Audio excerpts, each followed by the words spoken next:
When Dark Souls 2 was first announced, the hype was real. Fans were promised major upgrades, better lighting, advanced visuals, and a step forward in technology. But what they got was something different.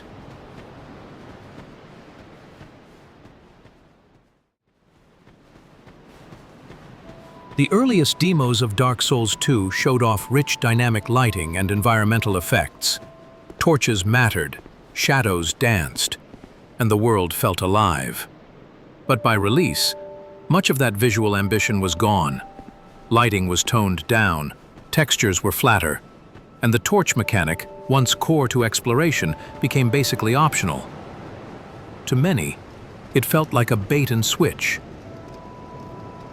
Sure, Dark Souls 2 is technically in the same world as DS1, but you'd barely know it.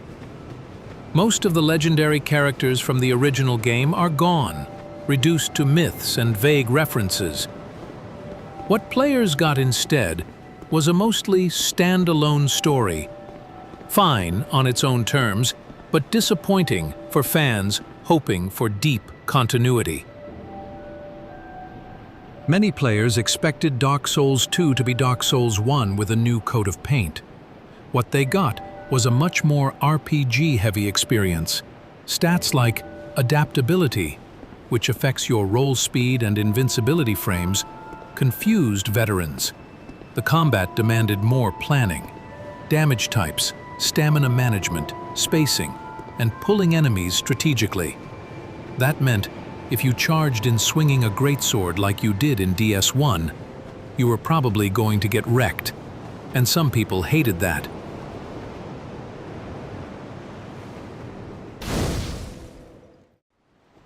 Beyond mechanics, the game just feels different. And there's a reason for that. Dark Souls 2 wasn't directed by Hidetaka Miyazaki. While he supervised from afar, he was busy working on Bloodborne. Without his direction, DS2 lacks the signature tone and vision that tie the other Soulsborne titles together.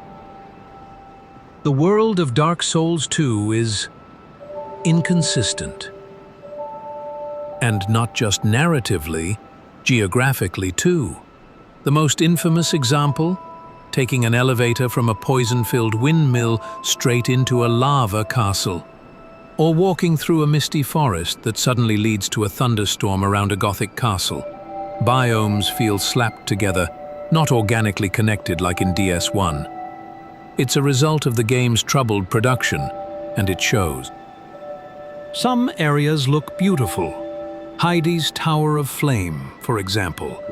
But when you dig into the layout, it's just a glorified T-junction. Many zones feel linear or uninspired compared to the intricate looping worlds of DS1 or the dense verticality of DS3. The game often emphasizes traveling through levels over exploring them. Let's face it, a lot of Dark Souls 2's bosses are forgettable, especially in the first half of the game, when your impression is still forming. There are too many guy in armor with a sword fights, and not enough unique or creative encounters. Worse, many bosses feel like they were designed as roadblocks rather than rewarding climaxes. To wrap things up, let's take a look at what players themselves have said about Dark Souls 2. The criticisms, the frustrations, and the legacy it left behind. It's a solid 8/10. There's very few genuine issues that I can really say that bring down the entire experience. There's actually no issues that I can think of that ruin the game as a whole. People complain about ADP, but you can still easily beat the game without leveling it. It's not a game-breaking issue. I'd say soul memory is the worst sin that DS2 committed. Other than that, it's about equal with DS3 in terms of quality. Overall, though, people hate to admit it, but DS2 is a lot less objectively flawed than what they want to actually see it as. If we want to see the biggest example of a flaw that was propagated that doesn't actually exist, look no further than hitboxes. Lots of people don't like saying it, but DS2 revolutionized the series in a positive way as well. Just a few things it has. Respec, bonfire ascetic, power stance, gear with unique stats, X, nil sword, dual casting gear, hybrid casting gear, and only the Ringed City comes close to the 3 Crown DLCs. And DS2's story is easily the best written of the 3, mainly because it actually focuses on the nuance of the curse and how it affected everyone and not just a stinky old man and his victims. I mean, knights and helpers. Yes.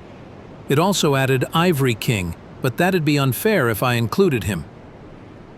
Would rather shove my genitals inside of a frostbitten blender rather than continue playing as this cursed one's paraplegic, incapable, shameful excuse for a From Software protagonist. Don't waste your time, and just play DS3 or DS1 Remastered. Now, is Dark Souls 2 a bad game? Not at all. It has its fans, and it brought new ideas that shaped future From Software titles. But between the visual downgrade, disconnected world, and gameplay shifts, it wasn't the sequel people were expecting. And for many, that was enough to walk away disappointed. What's your take on Dark Souls 2? I just started this game and I really don't get the hate. It sure feels a little different, but that doesn't make it bad in my opinion. Underrated masterpiece or flawed outlier? Let me know in the comments, and if you enjoyed this breakdown, hit that like and subscribe button. Have a nice one, cursed one.